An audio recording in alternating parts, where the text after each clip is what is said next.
Good morning, everyone.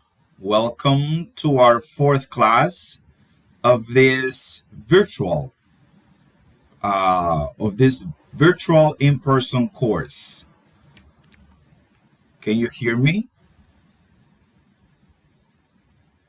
Can you hear me? Yes.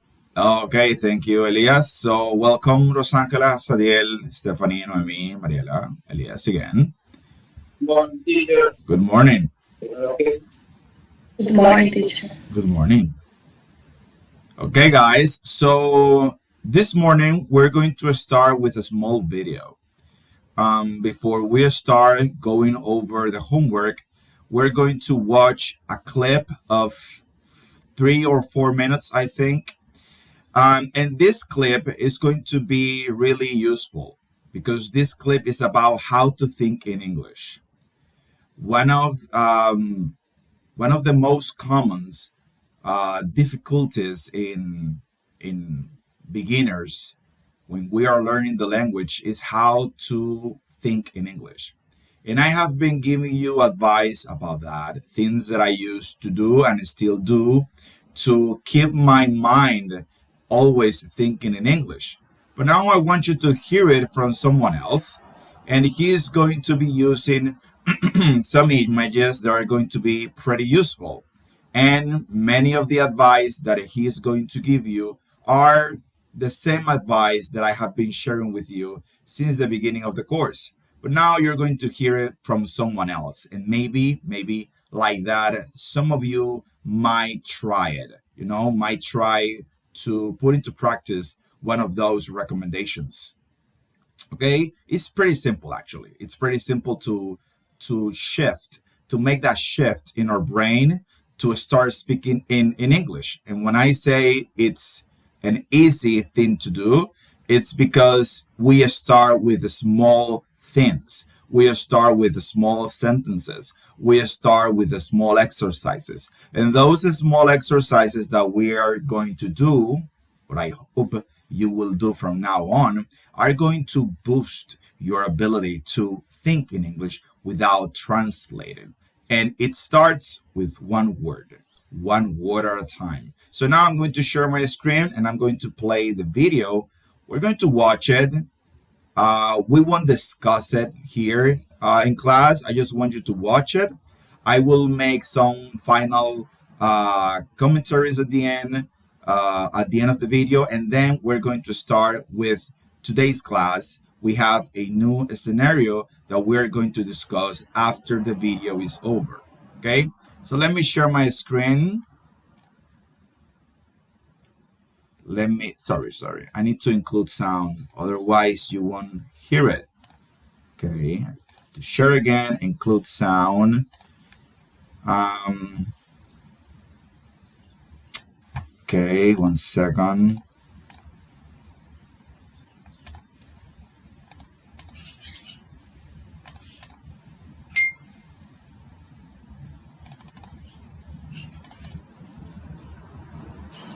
Okay. Oh wow, it's just not allowing me to use it.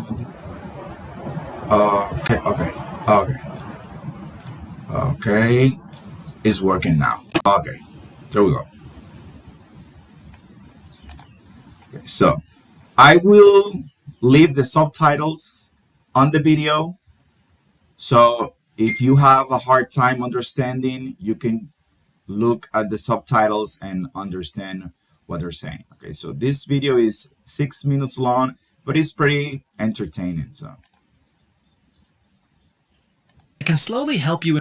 In this video, I will show you 5 simple daily exercises that can slowly help you improve your English naturally. confirm, can you hear the audio from the video? Can you hear it? Yes, but the sound is twice. It's twice. Mm-hmm. Everyone has the same issue? Yes. Yes, right. Okay. The problem is not the video. These exercises are easy to follow. Is the They do what? not Sorry, require. what? Could you please repeat It's it, the please? call, teacher. I hear my voice twice too. Mm, maybe this.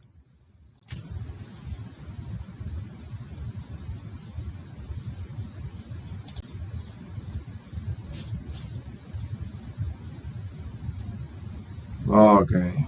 Having some issues here. Sharing this.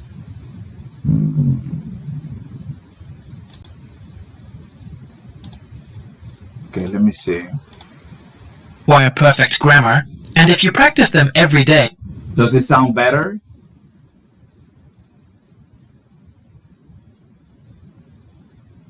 Play the video again. you will slowly notice that English starts coming into your mind more I can hear. Now Yes, yes. Okay, okay, so let me replay it from the beginning. automatically. So that can in this video, I will show you 5 simple daily exercises that can slowly help you improve your English naturally. These exercises are easy to follow. They do not require I can perfect hear. grammar, and if you Exactly. practice them every Teacher, I day, can't. you will slowly Sorry, you can't hear the video?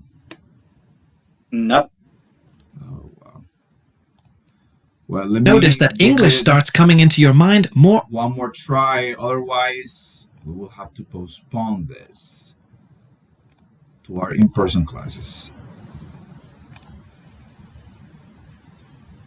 Okay, let me try there. Automatically. So stay with me until the end.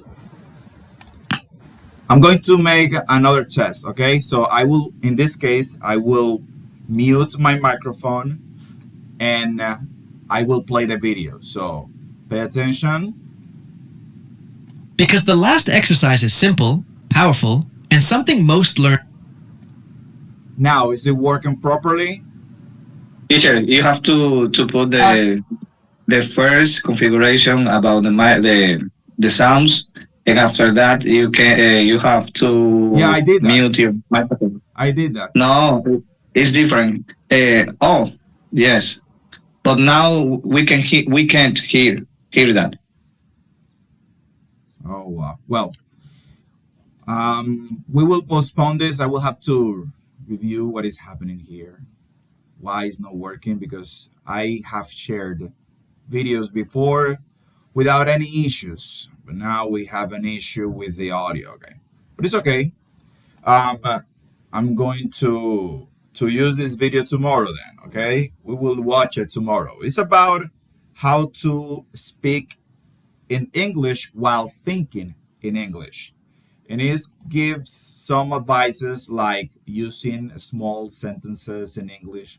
For example, like naming everything that is around you inside your house without translating. You see a window and you say window. You see a door and you say door. It also talks about speaking with yourself, and it gives a pretty good reason. It is something that I decided to do by myself a long time ago without knowing that the advantage of speaking by yourself with yourself is that you feel more confident because no one's watching. So you don't feel the pressure of doing everything perfectly because no one is there to correct you. So you feel more comfortable and you speak more. And he also talks about the importance of watching movies that are simple, like those small videos for kids that in your case are the ones you should be using, because every time you see an expression that you don't know, you should pause the video and repeat that expression again. So it is something that I do with my movies or shows that I watch. I normally pause the video or I whisper while I'm watching something the expression that I didn't know in order to practice that expression. Also, instead of using definitions to memorize concepts, he advises that you should use images. So, for example, if you feel hungry, instead of defining hunger Okay, hungry is this. You should imagine it. You should picture you or someone when that person is hunger, okay, or is hungry in this case, when that person is hungry. So you have to picture it. If you learn the concept angry, instead of defining angry, you should picture someone angry. So if you link those concepts with images, it will be easier to remember because images are easier to remember. Okay, our brain can access those images faster because they create an impression. Because we thought about that. Is that when you think about a car crash or about an accident, it is easy. It is difficult, sorry, to forget because it makes an impression. So when you link those concepts with images is another way to think in English because you're not defining them or linking them with your Spanish world. You're only linking them with the action. So you don't have to translate it when you want to use it. So all of those are tools. You will see more about that tomorrow, but the important point here is to put them into practice. It doesn't matter how many videos I share with you, how many tips I give you, how many advices I give you. If you don't put them into practice since today, starting today, since this class is over, you will start putting them into practice. Nothing else is going to happen. It's done. It won't change the way you use the language because you need to practice every day with everything that surrounds you. Okay. With that being said, let's look at today a scenario. Okay, can you see my screen there? Yes, teacher. Okay. So here we have the case of the silent student. Some of you might feel identified with this case, right? One student rarely speaks in class, but gets the highest grades. So the question is participation necessary for learning? So I want two perspectives. The first one, in general. Is participating necessary for learning in general? And the second one, it's applied to English. Is participation necessary for learning English? Okay, so I will give you a minute to think about that, and then you will share with us your thoughts.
Okay, time is up. Let's start with Rosancala. Rosancala, please share with us your thoughts about this. Is participating necessary for learning? Hello, good morning. Good morning. Um, yes, I think the participator is important. It's necessary for learning because you speak, you share with your partner, and you think uh, about the class. You remember when you participate, you remember, and you uh, as teacher, um, you you hide, you grow when you learning. Is all this. Okay, so participating is important. That's why Rosangela is participating this morning. Very Very well. Yes. Okay, let's continue with Sariel. Is participating necessary for learning, Sariel?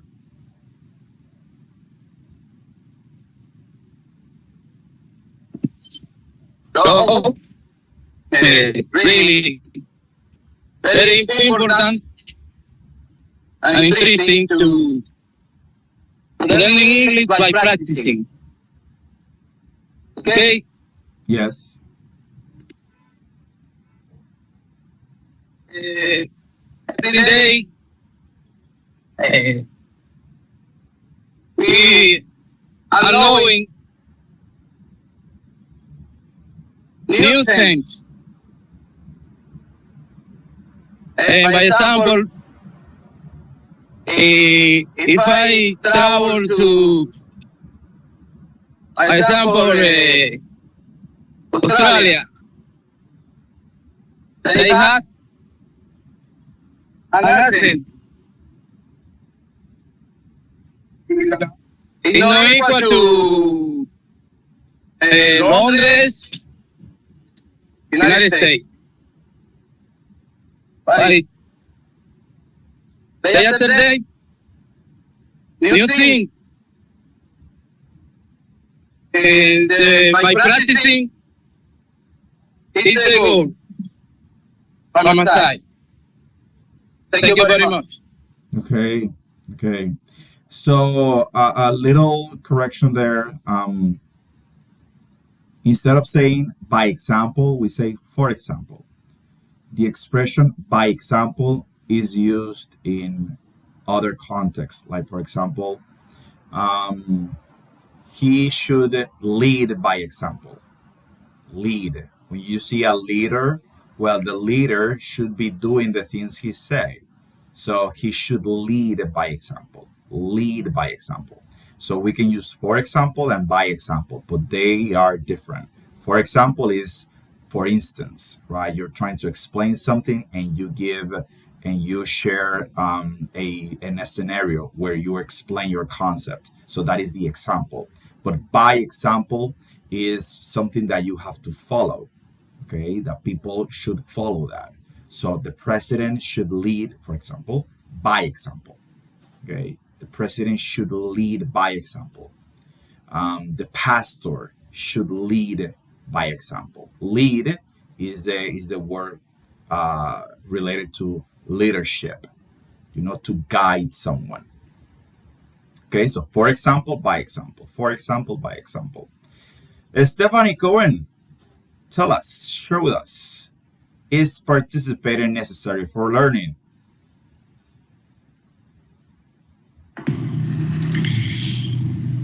It is necessary because when you participate, you are practicing and growing. Okay, that was pretty short. Okay, so practicing is important. Noemi, tell us, what do you think about this? Is practicing necessary for learning? Good morning. Good morning. Yeah, well, it depends, teacher. 'Cause Of course, it could be quiet in class. I mean, the question was in English or in general? I ask both, but so Oh, far both. people Well, have used the general no, perspective. in general, it shouldn't be that important. I mean, for me, it is not. Okay. It could be quiet in class, but you can still learn. At home, you can study, and it could get great, uh, uh, better grades.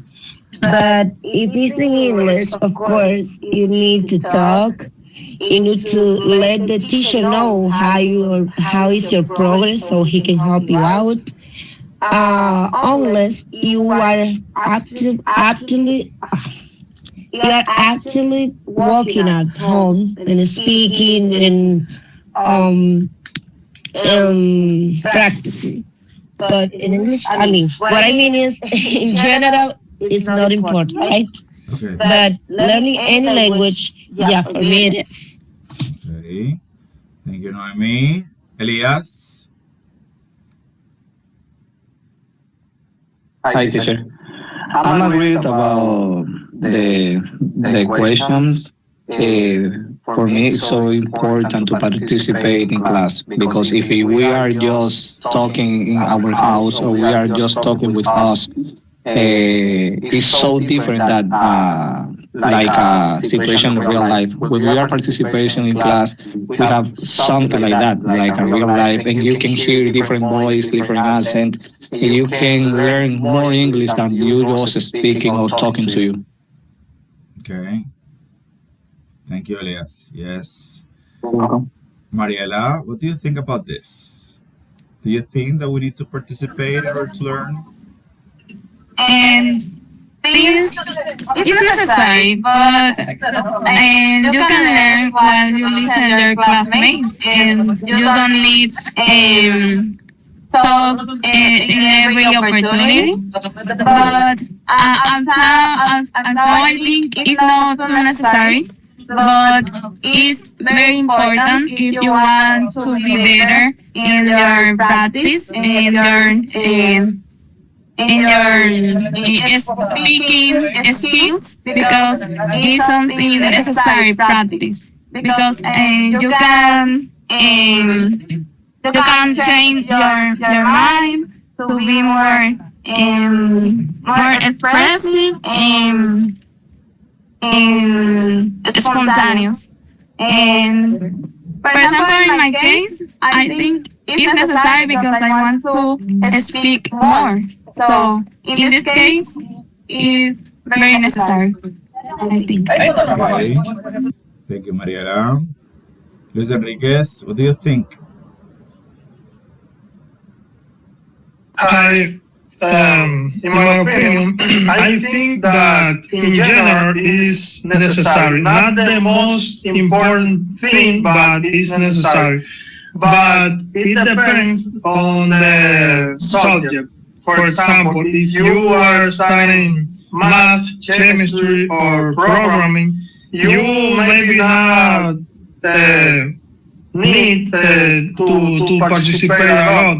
But if you are studying English, for example, or any languages, you need it because as much you speak or participate, as much you are growing your speaking skills. And in general, when you participate, you share your ideas, and when you share your ideas, you increase your thinking capabilities. Because the best way to learn is to teach. Okay, you improve your thinking abilities. Okay. Judith, what do you think about this, Judith? Teacher.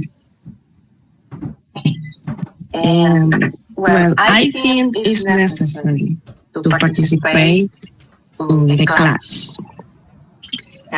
Because asking questions and share ideas and answering the teacher help you understand the lesson is better improve your confidence and learn more from every class. It's my idea, Tish. Okay. Thank you, Judith. Joelina, do you want to say something about this? Is practice necessary? Participation necessary for learning?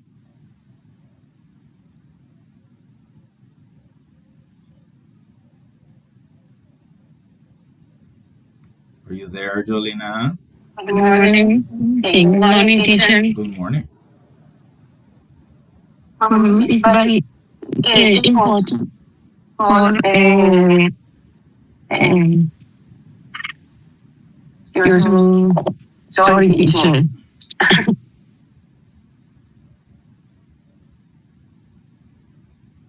It's okay.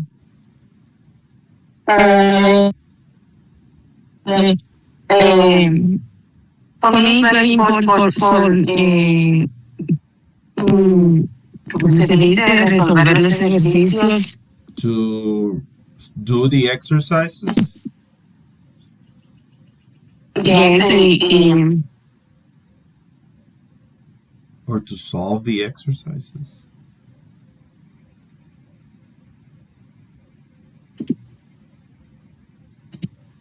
teacher.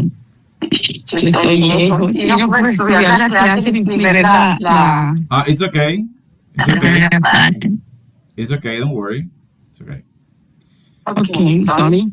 Okay, so the idea with this scenario is that we have different choices, right? But there is an important question that we can forget.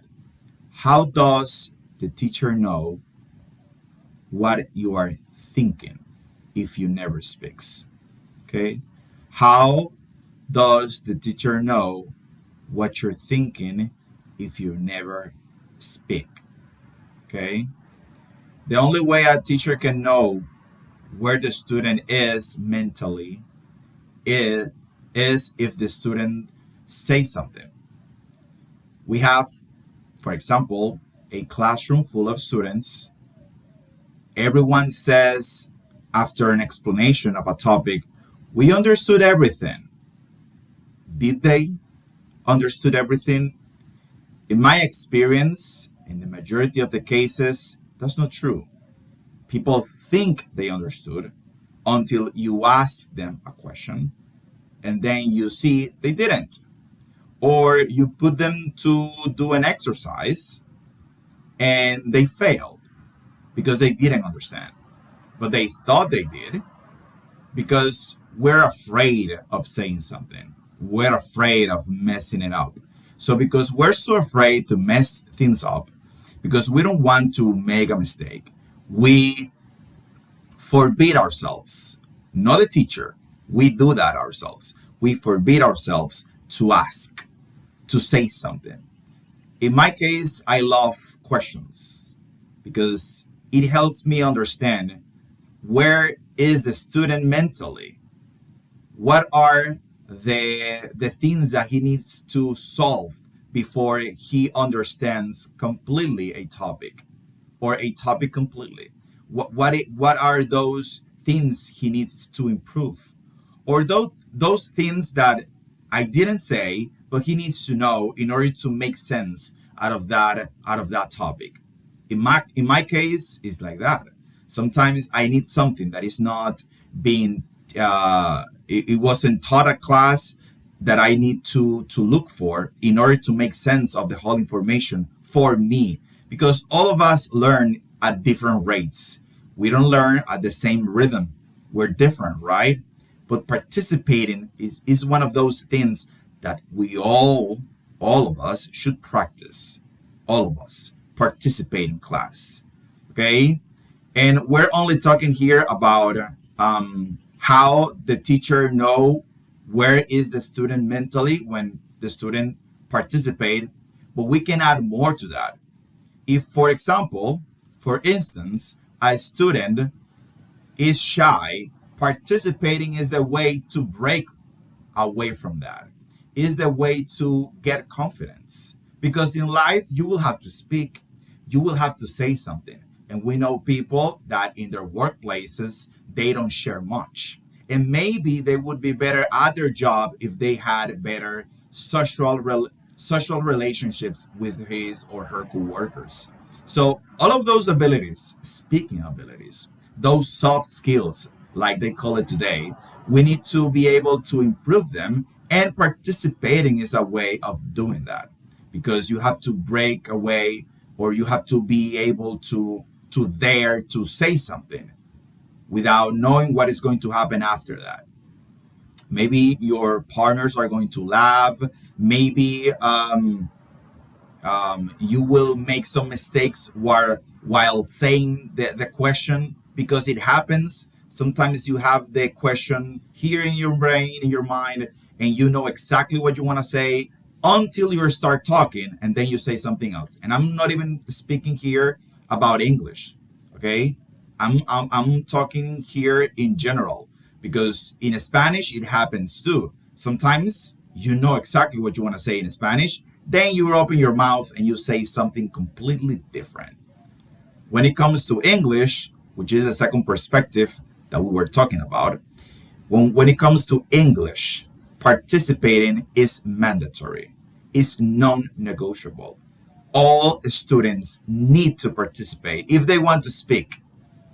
If the only thing that you want is to know English for you in your mind, to read or to listen, that's okay, because you will learn something, right?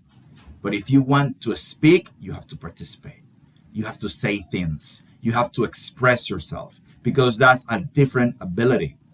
And your neurons need to know how to do that. And they will learn not by picturing it, not by imagining me thinking in English. It's by speaking. I have to do this every day. I have to put myself out there every day and try it and do my best in order to be better. So participating in English is non-negotiable if you want to speak. And everyone wants to speak, especially from non-native uh, um, English speakers, which is our case, because we want to get a job. We want to be able to communicate with native when we go to the US. So speaking is a non-negotiable for all of us too.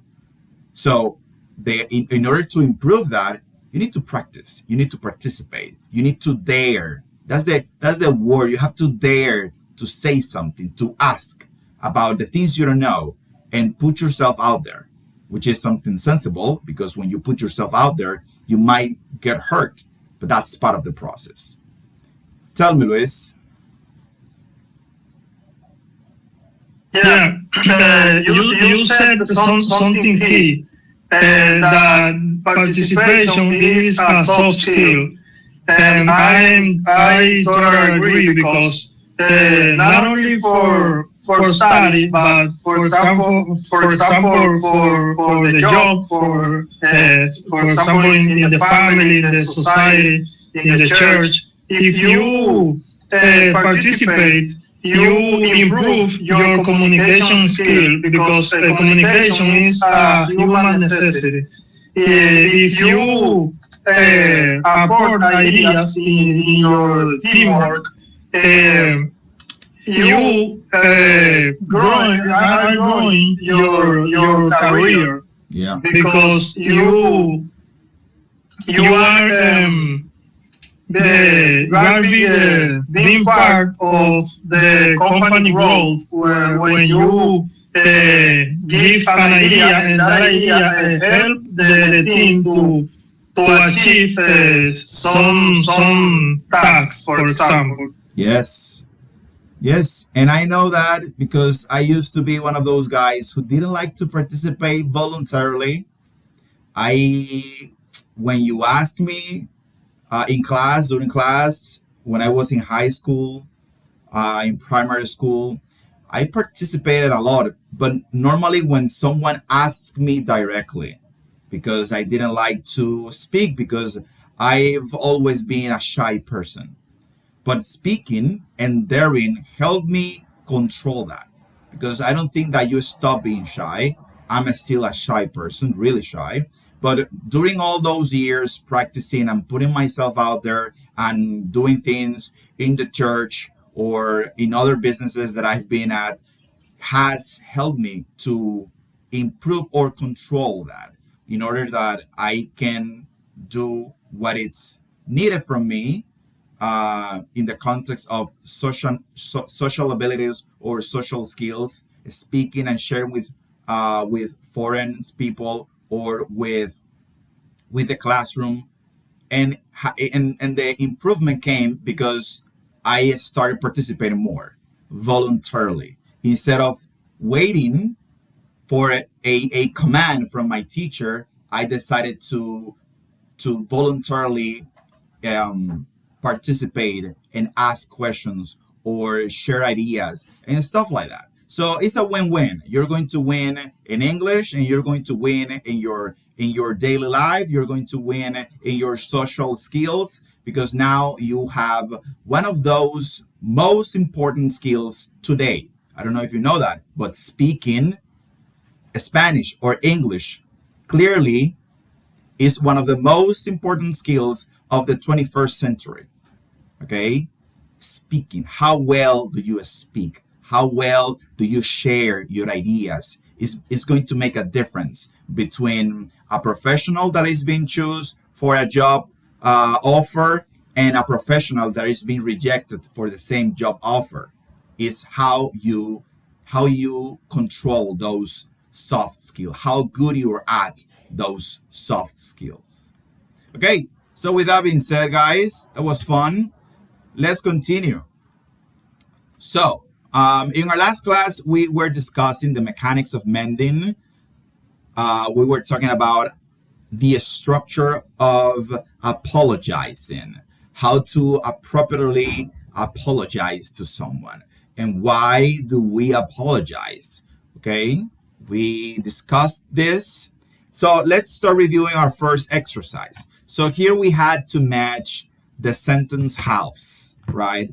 The other part of the sentence.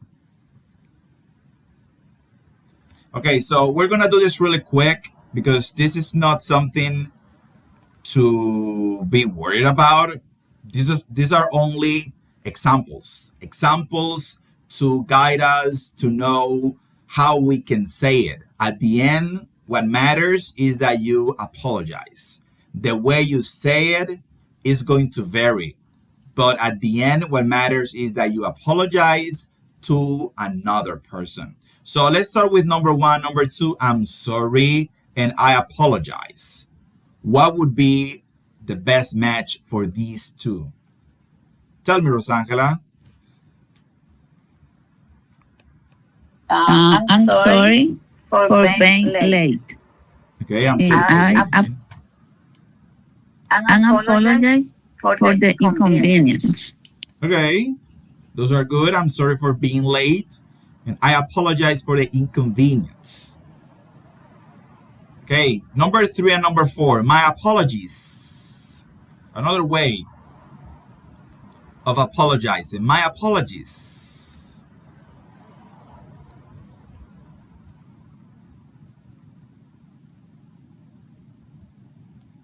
Judith.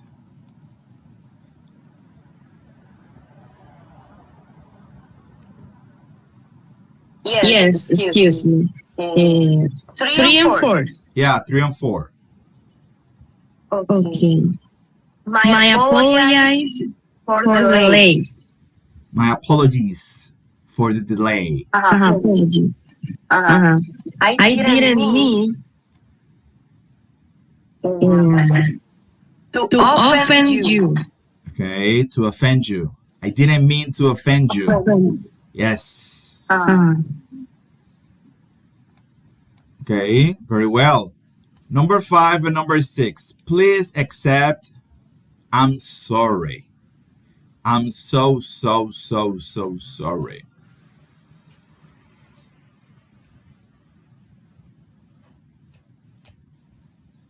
Luis, 5 and 6. Please accept my apologies. Okay. I'm sorry for the delay. Okay, I'm sorry. Okay, we have for the delay already taken. We can say forgetting forgetting the meeting. I'm sorry for forgetting the meeting. Yes. Because Yes. I'm sorry, we have two I'm sorry here, right? So someone took already to offend you, which is correct.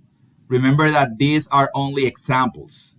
These can vary a lot. The idea is to be familiar with the common expressions. So I'm sorry for forgetting the meeting works as well as I apologize for forgetting the meeting. Okay? Or my apologies for forgetting the, for example. Okay? So we have many ways that we can combine all of these expressions. Number 7 and number 8, I sincerely apologize and my apologies again.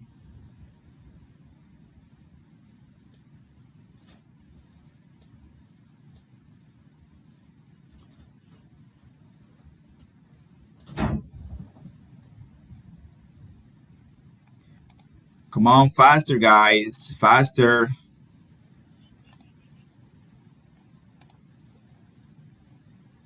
Okay, Joelina.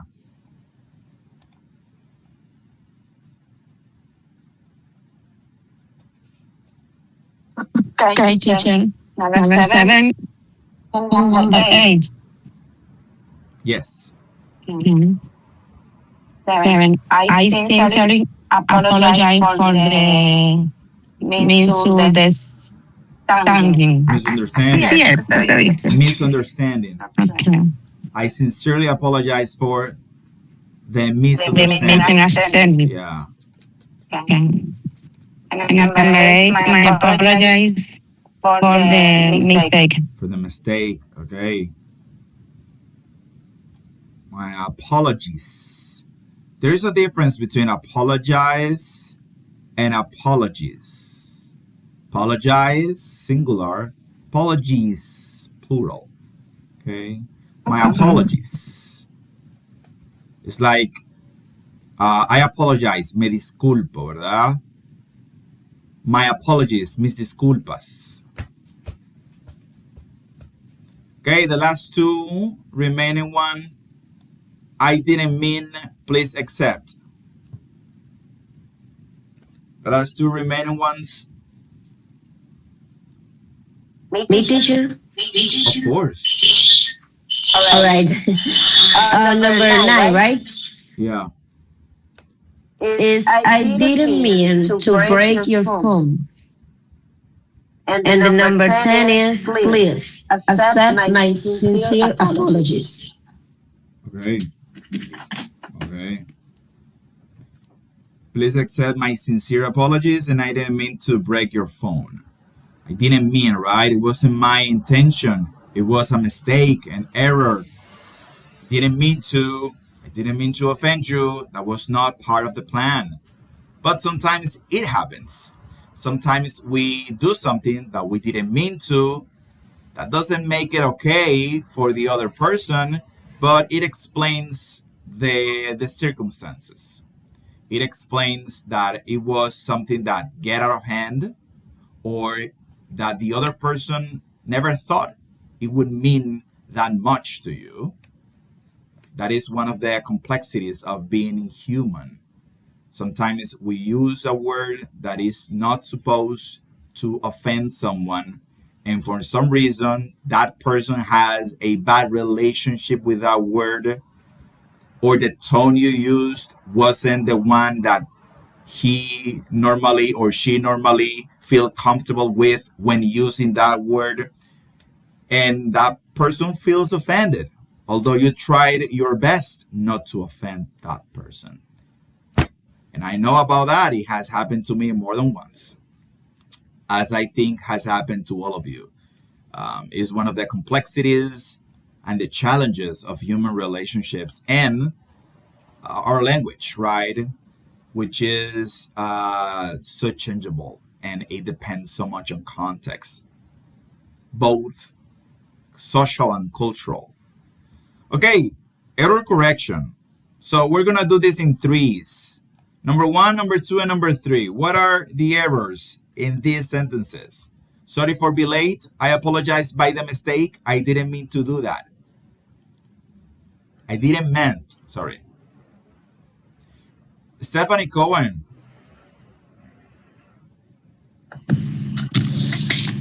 Number one, sorry for being late. Two, I apologize for the mistake. Apologize. Apologize. And three, I didn't mean to do that. Okay. So the error is here. The error is here in number 2, and the error is here in number 3. Muy bien. I didn't mean. Okay. Thank you, Stephanie. Let's continue with 4, 5, and 6. 4, 5, and 6. Luis. My apologies for the inconvenience. Yes. 5, I'm sorry for forgetting your birthday. 6, please accept my apologies. Okay. Okay. The mistake is here. Here. Please accept my apologies. We never say this like this with an Y. Okay, let's continue with the last 4. Last 4. 7, 8, 9, and 10. Tell me, Rosangela. 7. I sincerely apologize for the delay. Sorry, I was late yesterday. I didn't mean to hurt your feelings. And number 10, Rosangela? Oh, and thank my apologies for being late. Okay. Excellent. Thank you. Yeah, so here we have another way, right, of saying I didn't mean, right? I didn't mean to hurt. I didn't mean to hurt your feelings. Sometimes we do, but we didn't mean to. Okay, so let's continue. The power of an apology was the text we read on Monday. So now we won't read it again. We're going to jump right into the questions and let's see the answers, okay? So number 1 is, why is apologizing sometimes difficult? Which is the answer? A, B, C. A, B, C, D, E, F, G. Stephanie, your hand is raised. Do you have it?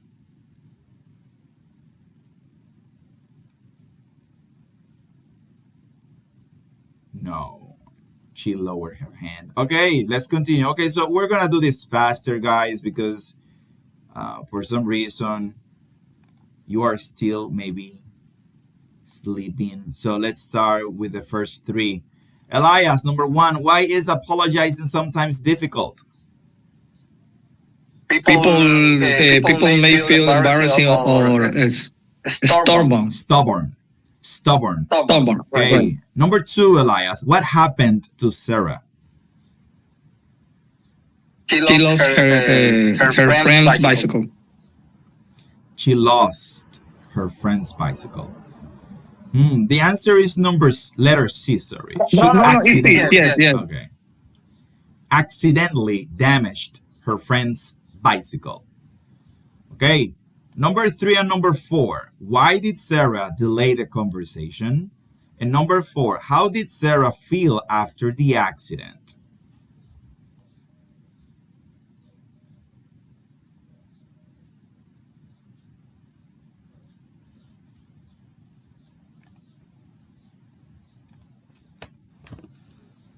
Mariela?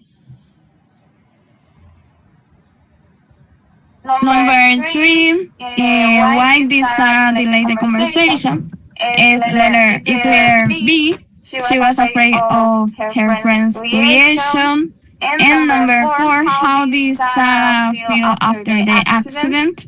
Letter B. Guilty and anxious. Okay. Guilty and anxious. Very well, Mariela. Let's continue with number 5 and number 6. Number 5, what did Sarah eventually do? And number 6, how did Sarah's friend react to her honesty?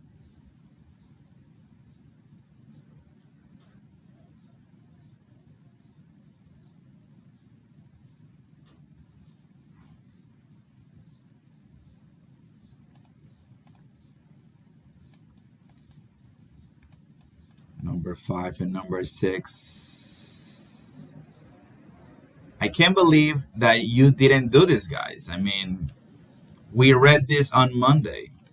6 days to do that. Number five, number six. Yeah. She explained what had happened. Yeah. The number six, I don't see it. Now you can see it. How did Sarah's Okay. friend react to her honesty? Okay, the number six is he appreciated it. Teacher, before you talk, we couldn't find the reading in the WhatsApp group. I mean, I do know the answers because I remember the test, but I was looking last night and I said, oh, And he why didn't didn't you say so- something?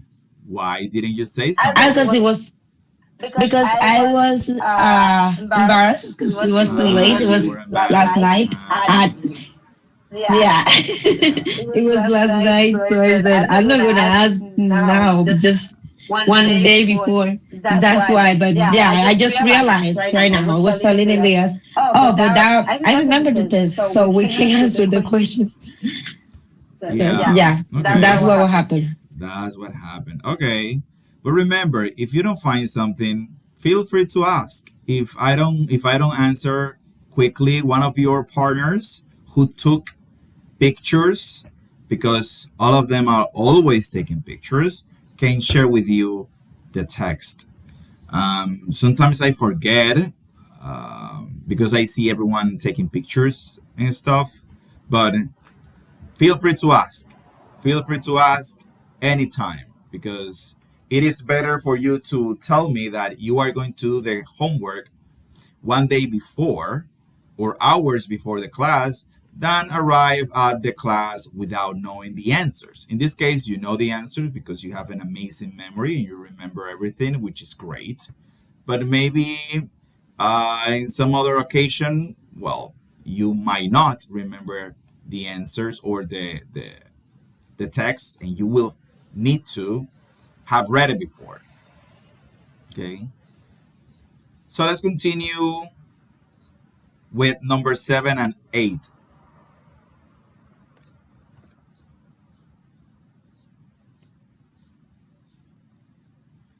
Luis. What did Sarah offer to do? Pay for the repairs. 8. According to the article, what is the first element on an effective apology? Acknowledge the mistake. Yes, acknowledge the mistake. Number 9 and number 10, the last remaining ones.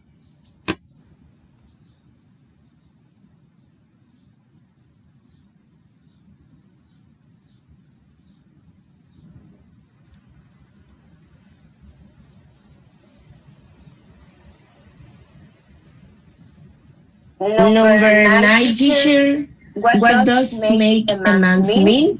Is repair the damage caused. And what is the main idea of the article? A sincere apology can help rebuild trust and strengthen relationships. Yes, sincere apology can help rebuild trust and strengthen relationships. So make amends, okay? Amends. Okay, let's continue. We have this listening here. I'm not very fond of doing this now. And since we have the issue with the audio, we will do it tomorrow, this listening. Okay, so let's continue with our next topic, the politeness scale and modal verbs. So this is an easy one. What is a request? A polite way of asking someone to do something. English speakers generally prefer requests over commands. I'm going to read that again. English speakers generally prefer requests over commands. A command is close the door. Remember when we talked about this, we discussed this in class. When you use the base form of a verb at the beginning of a sentence is an imperative, is a command. So English speakers generally prefer a request because it is more polite, is a softer way of asking. Okay, so close the door is a command. A request would be, could you close the door? So here we have this thermometer that we can use to know what is the most and the least polite. The most being the best at being polite, and the least being the worst or not being polite at all. So I was wondering if you could close the door. I was wondering. Okay, wondering. In Spanish is me preguntaba. Okay, for example, I was wondering if you could close the door. The next one is would you mind? Would you mind? I love would you mind. I love would you mind for many reasons. But for now, would you for now, would you mind? It's pretty common.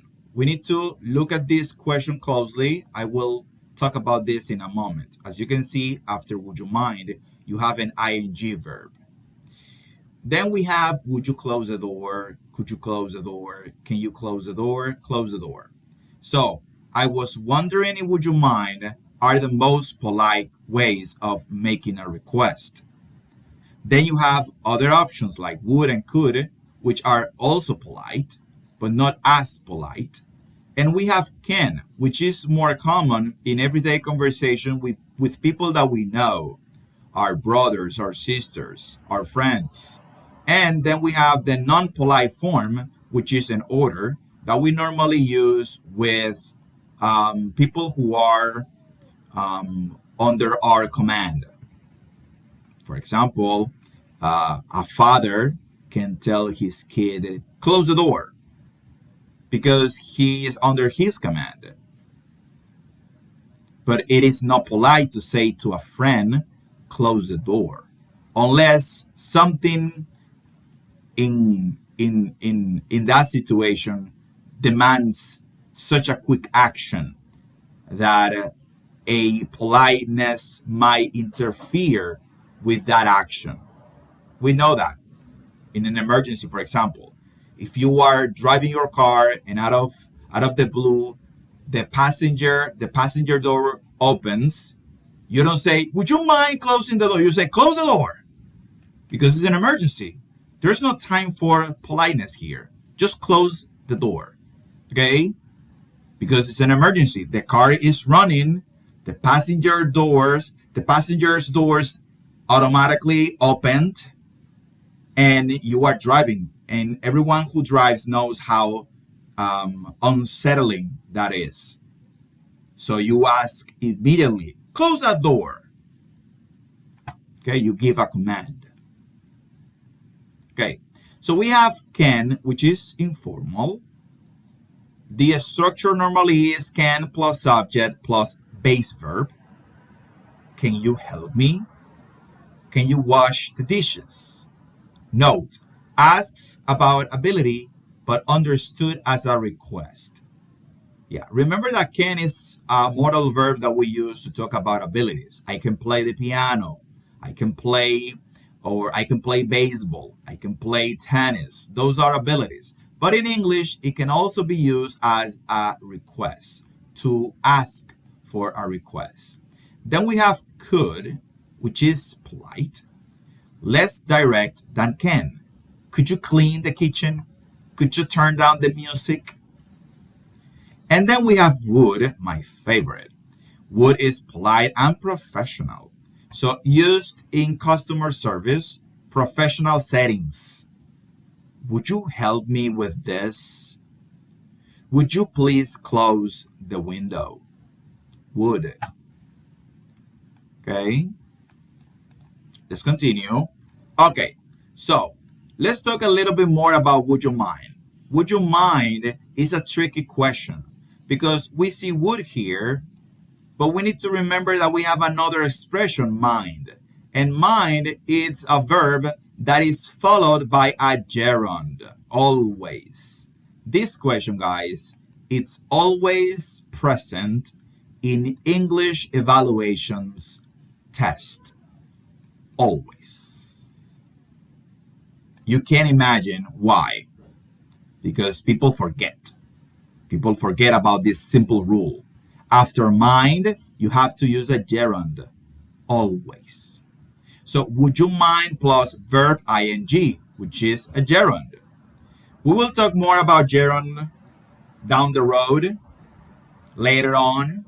But for now, a gerund is a verb in ing.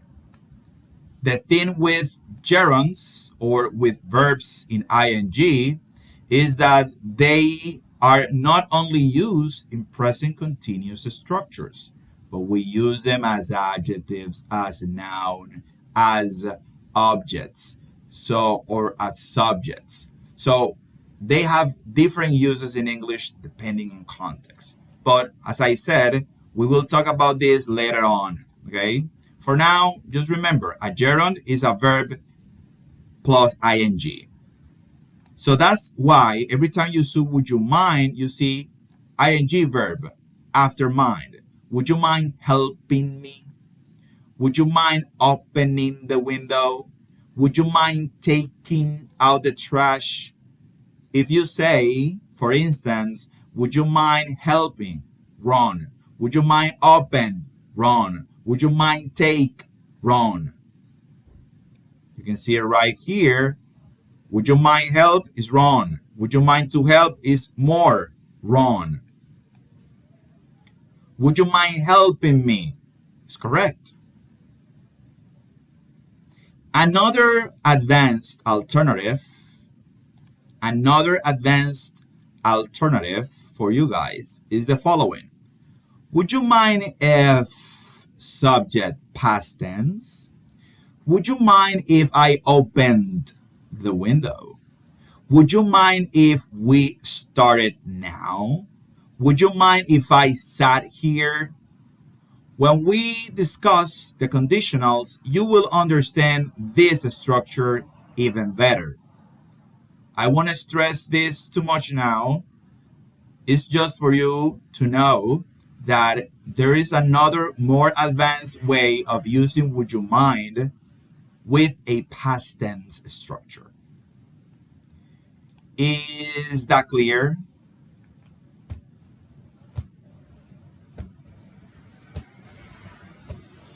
Do you have any questions?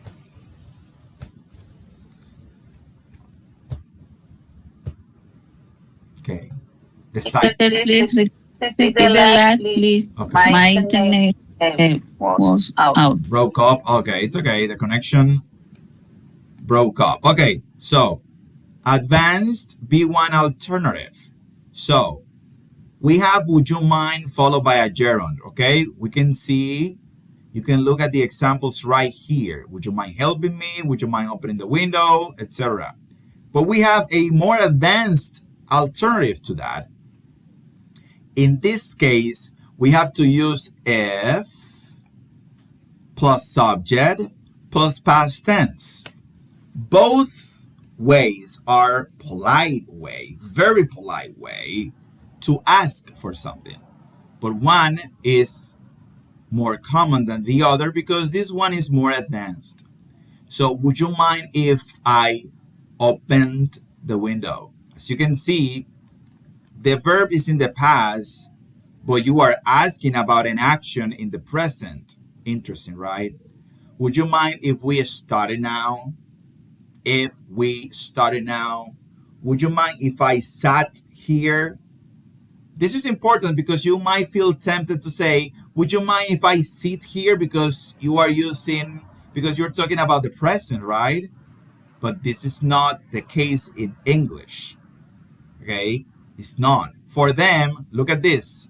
Sounds extremely natural to use the past tense in this now requests. The request is for now, but the verb they're using is in the past.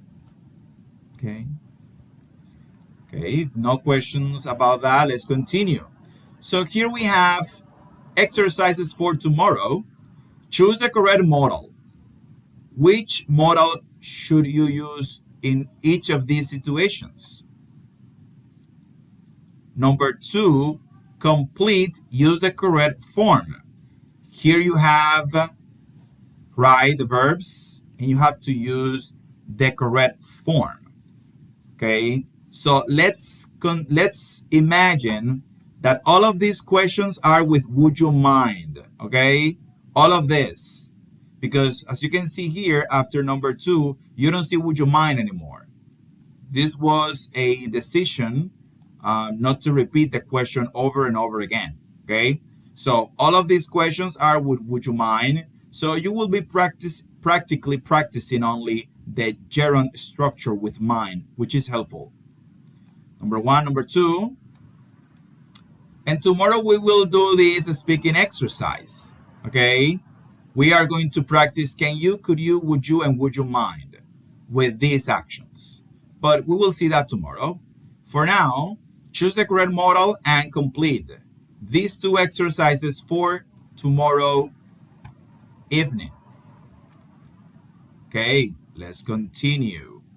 So here we have this reading. Why native speakers sound more polite? Okay, so who wants to read? We have here 3 paragraphs. Who wants to be the first one and read the first paragraph? Luis, go ahead. Many English learners study grammar for years but still sound direct or rude without realizing it.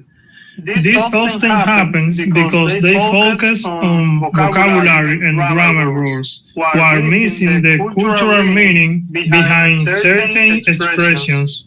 Okay, thank you, Luis. So many English learners study grammar for years but still sound direct or even rude without realizing it. This often happens because they focus on vocabulary and grammar rules while missing the cultural meaning behind certain expressions. Rosangela, paragraph number 2.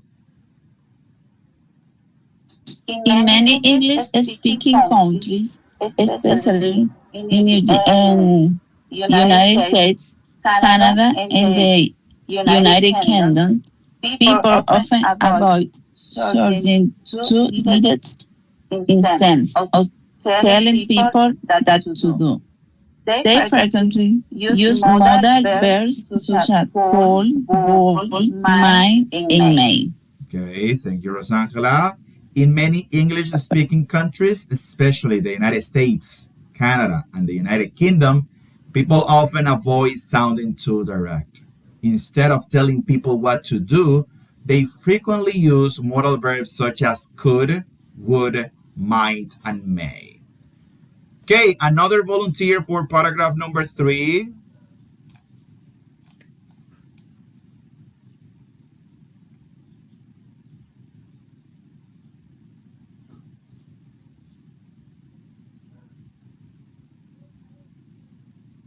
Mariela. For example, imagine that a coworker leaves the office window open and the room is cold. A direct speaker might say, close the window. Grammatically, the sentence is correct. However, many native speakers would say, could you close the window, or would you mind closing the window? And these expressions make the request sound less aggressive and more respectful.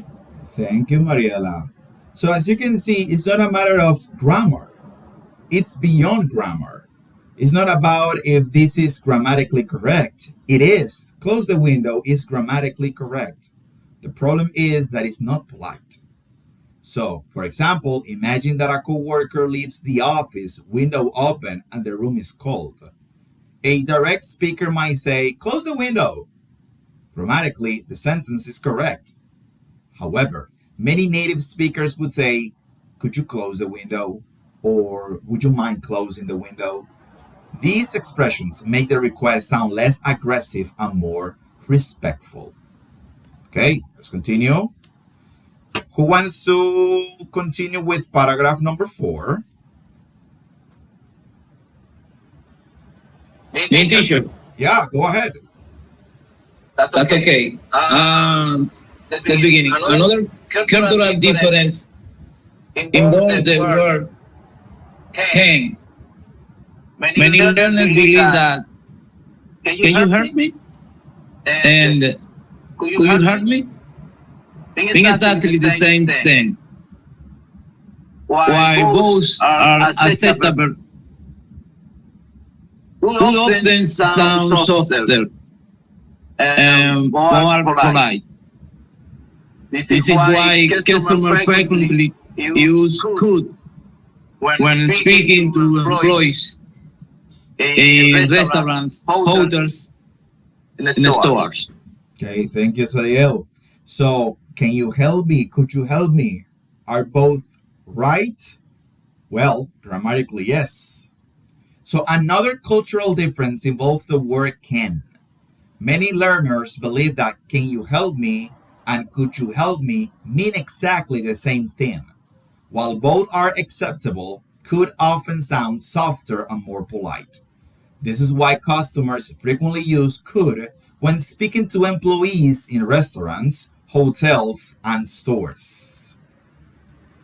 Okay, paragraph number 5. Who wants to read it?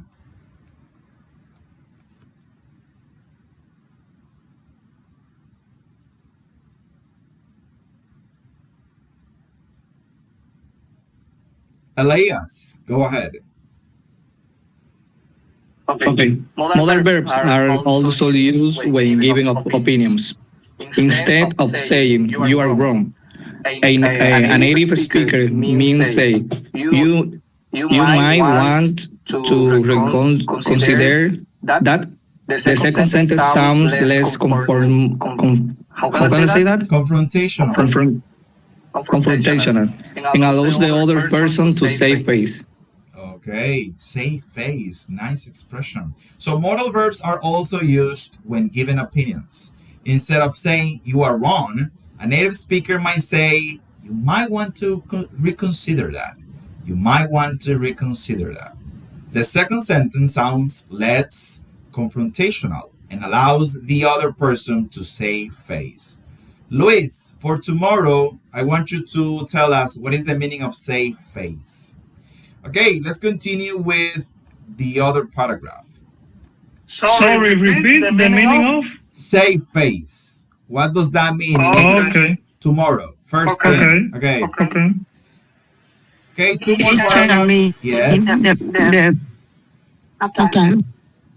The modal verb means is particularly important because it reduces certainty. I think Certainty.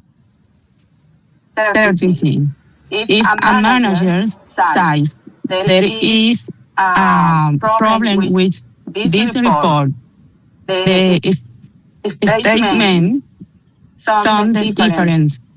If the manager says there may be a problem with the report, the messenger sounds more diplomatic and repeat I teacher please And encourages.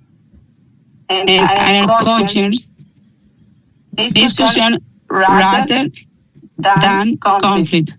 Thank you. Guys, remember this word is never meat, okay? Might. Remember that, okay? It is a common mistake to hear students say meat every time they see this word. It's not meat. Might. It's similar to the word mighty. The mighty thunder. Okay, might. Okay, so the modal verb might is particularly important because it reduces certainty. If a manager says there is a problem with this report, the statement sounds direct. If the manager says there might be a problem with this report, the message sounds more diplomatic and encourages discussion rather than conflict. As you will see later on too, might has this future connotation that we can use for a future action, but it is in the possibility range. It might happen. It might. Okay, is a possibility. So when you say there might be a problem with this report, you're saying it as a possibility, although you're sure, because this is not about if you're sure or not. It's about how it sounds. Okay, how an employee might take what you're saying. So instead of saying this is wrong, okay, this report is entirely wrong, you have to do it again. Instead of saying that and get all confrontational, you say there might be, although you're sure, but for the other person, it means that you are giving the opportunity for that person to defend him or herself, or that you are open to suggestions, or you are open to the possibility of they or them or him or her explaining the thing that you have in your hand, the results, right? The documents. So that is the difference. Might. It opens a possibility. It might rain tomorrow. If I say it might rain tomorrow, it means that I'm not sure. It's only a possibility. So might is a modal verb that we use to sound more polite in this context, because it's not I am not using an affirmation. I'm not using a statement that is harsh or direct. I'm just saying that it might be wrong. Okay? It might need supervision. It might need correction. That's the idea of might. The last one. Who wants to read the last one? Yeah, that's the last one.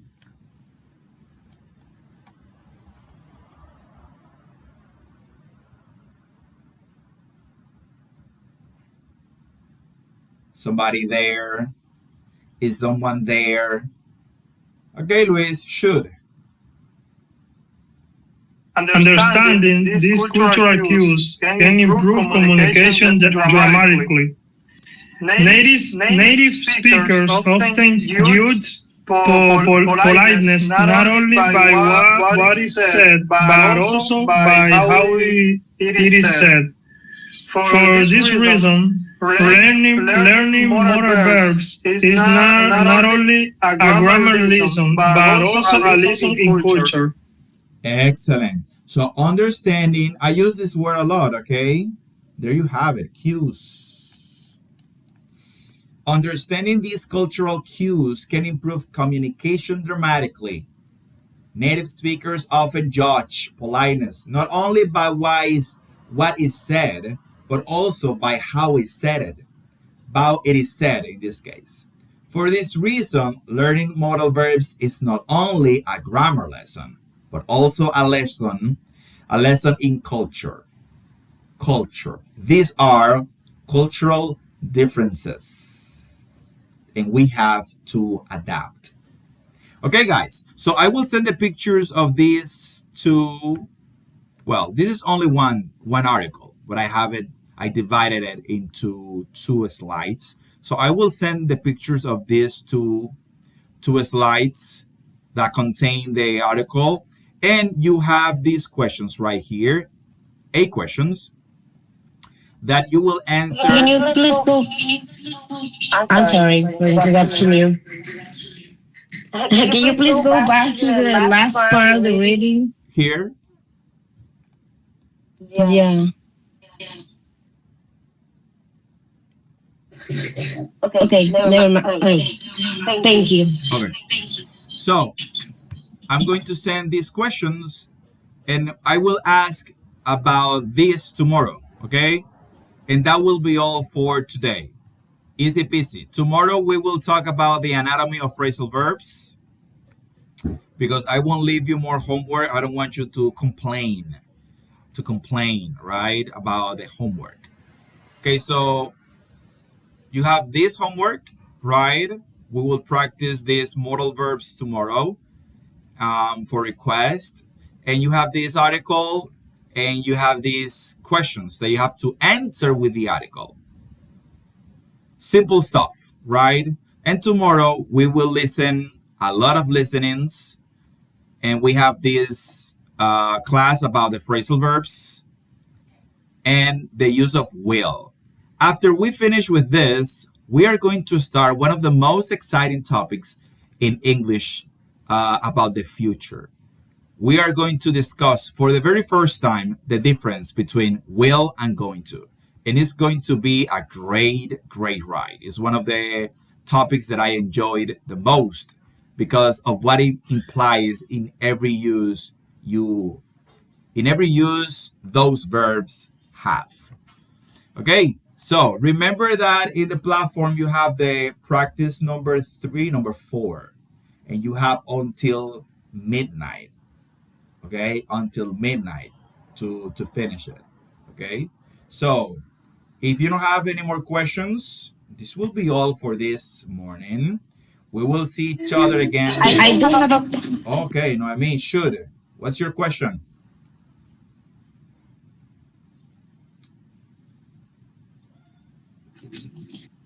Sorry, teacher, the noise. For the noise. It's about the reading, Okay. the last paragraph, the word cues. Can you explain to us, please, what is the meaning of the word? Yeah, cues are like pistas. Oh, yeah, like give me a cue, right? Yeah, yeah. You can say that when you are trying to say something. Yeah, Like I this, never heard that yeah. expression. I think I have. I don't remember. But cues are like una pista, or yeah, Like a hint, teacher. yeah, No, but like a Like a hint. hint. Yeah, like a hint. and okay, Yeah. but I heard that expression before. I just didn't remember. The Like, cues. give me a cue. Yeah, I use cues a lot because, for example, I always use it when I'm explaining something. These cues, that's the word. That's what I pointed out before. And I say, look at this word because I use it a lot. Cues. It's like pistas to give you an idea about something. Those are cues. Okay. So, yes, you should know that word because first, I use it a lot. And second, you should use it too. Okay. I think that there was a show with this blue dog, and I think the title included cues. I don't remember. Let me see. Las Pistas de Blue. You remember the show? Let me see.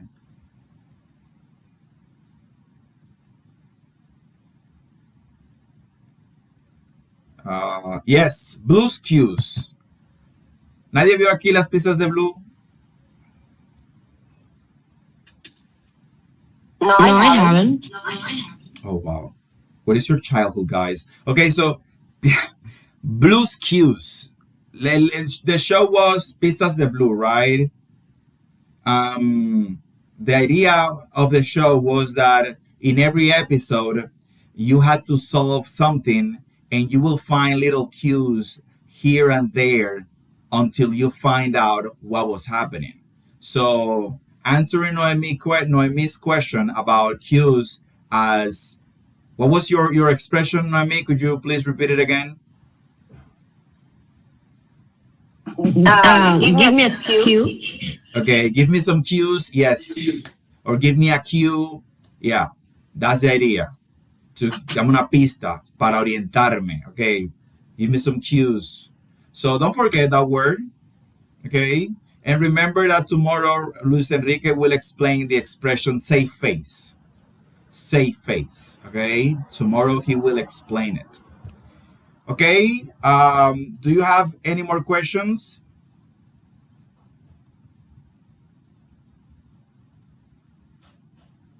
No? Is everything clear? Okay, so this will be all then for this morning, guys. I hope you study a lot for tomorrow. Tomorrow we will watch the video that we couldn't watch today because the audio was messing us up.